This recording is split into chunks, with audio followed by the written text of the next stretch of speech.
Et sans faiblir dans la foi, il ne considéra point que son corps était déjà usé, puisqu'il avait près de 100 ans, et que Sarah n'était plus en état d'avoir des enfants. Et ayant la pleine conviction que ce qu'il promet, il peut aussi l'accomplir. Romains 4, 19 et 21. À chaque apparition, Dieu révéla à Abraham quelque chose d'un des 10 aspects du secret de l'amitié divine. Ce fut une révélation progressive. Si vous avez des escaliers chez vous, vous ne les gravissez pas tous à la fois, mais l'un après l'autre. Il en fut de même pour Abraham.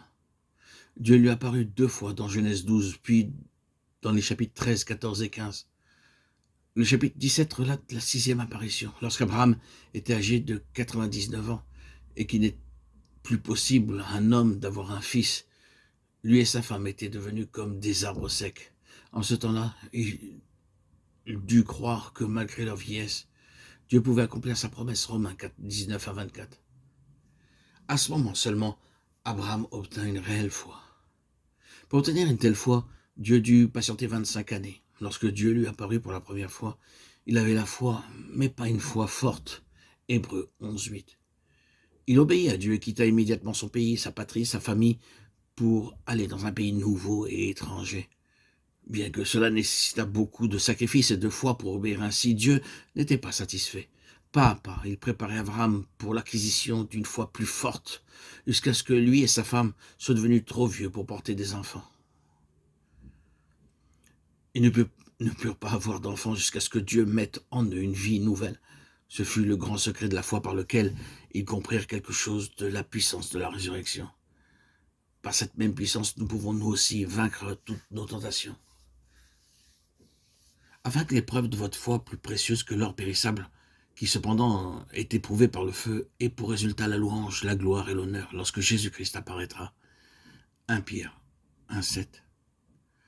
Paul s'exprime avec un grand désir aux Philippiens. Ainsi, je connaîtrai Christ et la puissance de sa résurrection.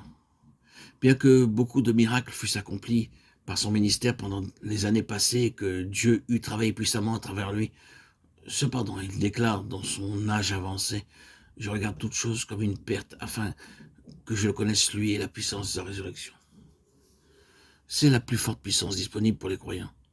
Beaucoup de croyants élaborent des plans pendant plusieurs années cherchant à obtenir de la puissance dans leur vie. Ils pensent qu'en ayant des songes ou des expériences particulières ou des visions, ils obtiendront de la puissance. Mais ils demeurent toujours faibles. Ils ne réalisent pas que la puissance de la résurrection est à leur disposition. Si nous croyons que notre Seigneur Jésus-Christ est mort à notre place pour nos péchés, si nous croyons aussi qu'il est ressuscité pour notre justification, pour vivre en nous par son Esprit Saint, alors par la foi, nous pouvons recevoir en nous jour après jour la puissance de la résurrection pour chaque situation, chaque tentation et tout besoin. Pour nous accorder une telle foi, le Seigneur nous fera passer par des situations douloureuses et des épreuves. Nous voyons cette pensée dans 1 Pierre 1, 7, 11. L'or doit être raffiné par le feu. Il ne peut pas être lavé ni par le savon ni par l'eau. L'or est raffiné toujours à nouveau par le feu jusqu'à ce que chaque impureté soit brûlée. De même, pour nous débarrasser de nos doutes et de nos manques de foi, nous devons traverser des feux de raffinage.